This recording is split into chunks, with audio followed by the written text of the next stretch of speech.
Alors, on passe à la correction donc, de l'exercice suivant. Voilà, donc il s'agit d'une expérience donc, d'interférence atomique. Hein.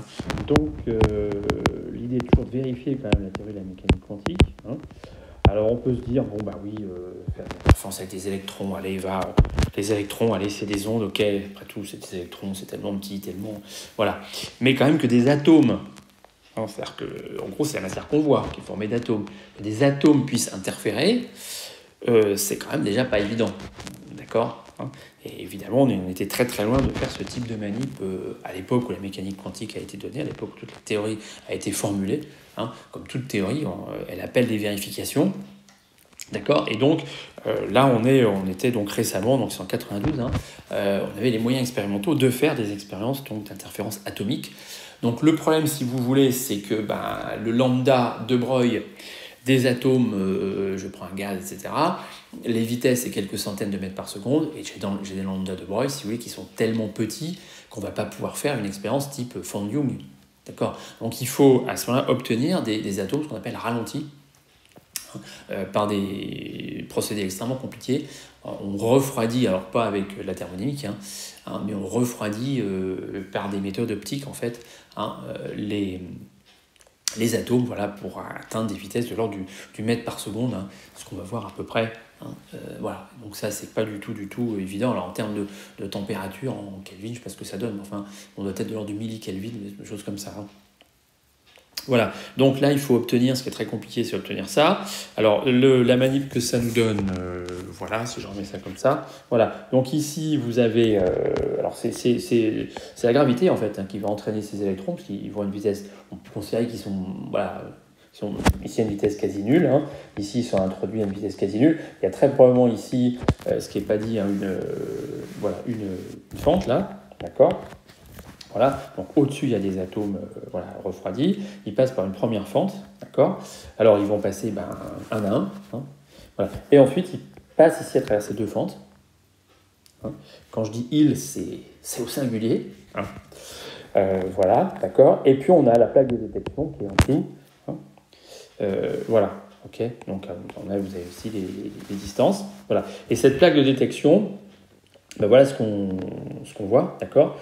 Donc les détecteurs, donc chaque point ici, c'est un atome qui a été détecté, hein, avec peut-être un certain, ce qu'on appelle un rendement. Enfin bon, voilà, en gros, pour simplifier, voilà, chaque point noir, c'est un atome qui a été détecté, d'accord. Donc ça veut dire que les pixels du détecteur sont encore plus fins que ce qu'on voit.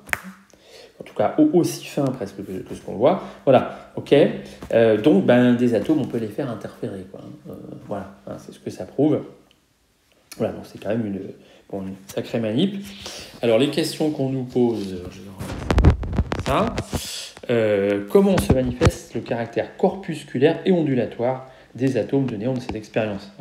Alors, l'aspect corpusculaire, il vient du fait qu'on voit qu'on a des bandes ici d'interférence, si vous voulez, bandes d'interférence constructives ici, et puis des bandes d'interférence, on va dire, destructives. Parce que là, ici, voilà, un atome plus, je dirais pas un atome plus un atome, enfin, il y a des endroits où les atomes, entre guillemets, tombent de manière préférentiellement, ils vont tomber sur ce que j'ai noté en rouge, et ils ne tombent pas sur ce qui est en bleu, enfin, ou avec une probabilité bien moindre. D'accord. Voilà, alors, voilà, le caractère donc corpusculaire, d'accord. Donc c'est ça, on a ces bandes d'interférence. Le caractère, qu'est-ce que je dis? Le caractère donc ondulatoire, excusez-moi, le caractère ondulatoire, c'est le fait donc qu'on a ces bandes d'interférence constructive et destructive. Alors, on a aussi une interprétation probabiliste, puisqu'on voit que il n'y a pas de continuité, on a une certaine densité plus ou moins grande d'impact, d'accord. Ok, donc ça correspond bien à l'interprétation probabiliste de la fonction d'onde. Et puis l'aspect corpusculaire, c'est qu'on détecte quand même des électrons. C'est-à-dire qu'on détecte, excusez-moi, là c'est des atomes, on va détecter les atomes un par un, d'accord. Donc à la fin, le détecteur, il dit l'atome est là ou l'atome n'est pas là. Donc à la fin, on récupère bien un atome, voilà, d'accord. Donc aspect corpusculaire, aspect ondulatoire, et dans l'aspect ondulatoire, vous avez l'aspect probabiliste de l'interprétation de la fonction d'onde. D'accord. Encore une fois, c'est comme la manip là sur la manip de Faget-Effert avec n faible. Là aussi, c'est la même idée.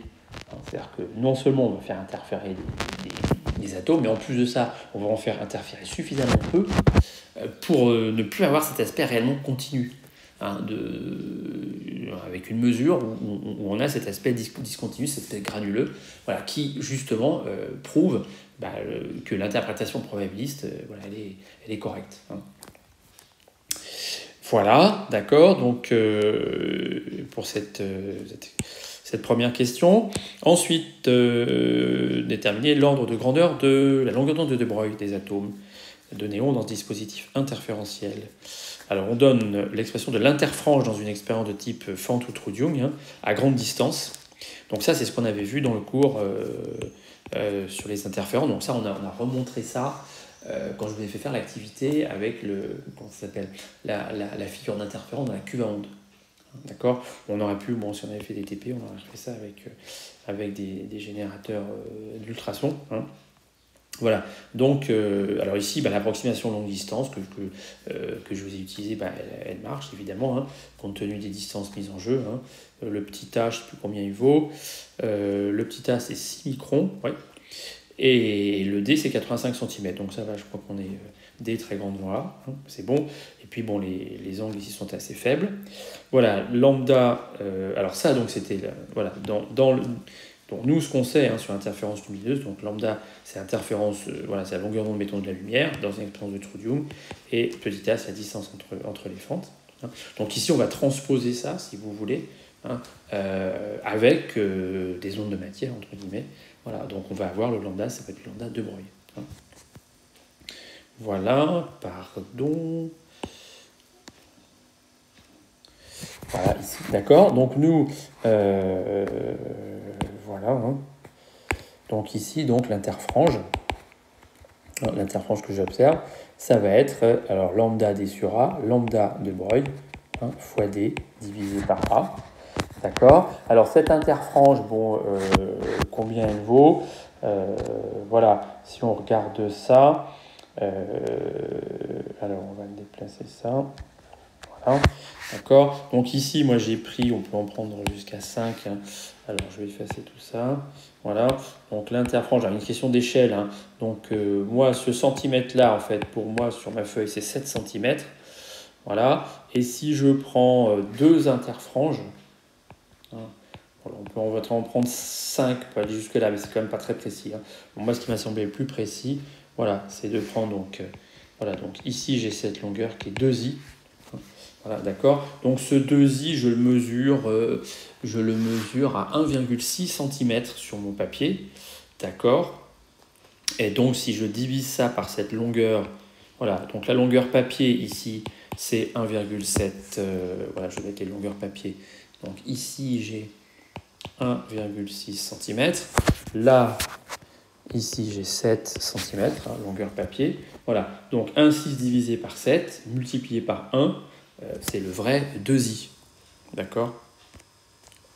Voilà, donc ça vaut, j'ai dit, hein, alors on a dit que c'était 1,7, 1,6, pardon, 1,6 cm. Voilà. Hop, alors 1,6 divisé par 7, voilà, multiplié par 1 cm. Donc ça, c'est les centimètres papier, hein, c'est ceux que j'ai mis en rouge, et ça, c'est le centimètre réel de l'expérience. Voilà, donc ça nous fait un I qui vaut 1,1 mm en réel, d'accord. Voilà, donc le lambda dB, le lambda de Broglie, il vaut I fois A divisé par grand D, d'accord. Donc le I, ça fait 1,1 10-3. Le petit a, on avait dit 6 microns, hein, si mes souvenirs sont bons, d'accord. Voilà. Et la distance grand D, c'était 85 cm. Hein. Ok, voilà. Donc ça nous donne une longueur d'onde de Broglie de 7,8 nanomètres. Voilà. Et ces petits lambda D sur A. Ok, j'ai un petit D. Alors, je vais voir si toutes nos... C'est bien correct ici avec les notations. Voilà. Ok. Distante, oui, de petit a. Ouais, ok, donc c'est bien petit a. Voilà, ça marche, il n'y a pas de problème. Ok, donc c'est bien une bonne notation. Voilà, donc on a 7,8 nanomètres pour la longueur d'onde de De Broglie. Ok, et ensuite ce qu'on nous demande, là, c'est la vitesse finalement des électrons. Pour obtenir ces 7,8 nanomètres, hein, quelle vitesse il me faut? Donc lambda dB c'est H sur mv, d'accord. Donc ça me fait H divisé, alors la masse ici c'est la masse d'un atome, donc c'est la masse molaire divisée par le nombre d'Avogadro multiplié par V.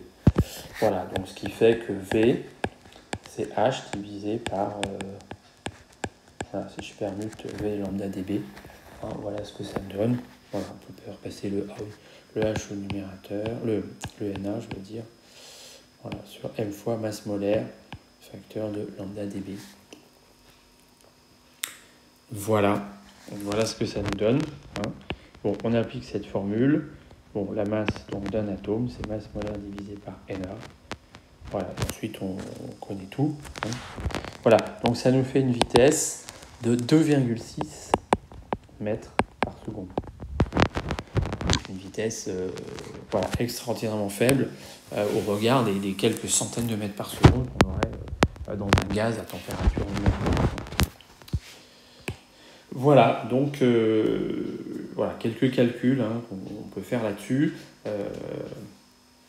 Alors ça, bon, ça se vérifie bien sûr hein, a posteriori. Bon, ils savent bien sûr, les gens qui font l'expérience, hein, savent à peu près quelle vitesse ils ont, donc ils savent quelle longueur d'onde ils ont, hein, quelle lambda dB ils ont, et ensuite ils peuvent prédire l'interfrange, d'accord. Et ils vont prédire une interfrange qui va bien être en accord avec la formule de De Broglie. Hein. Cette expérience n'a pas remis en cause la formule de De Broglie, donc c'est encore une vérification, si vous voulez, de cette expression.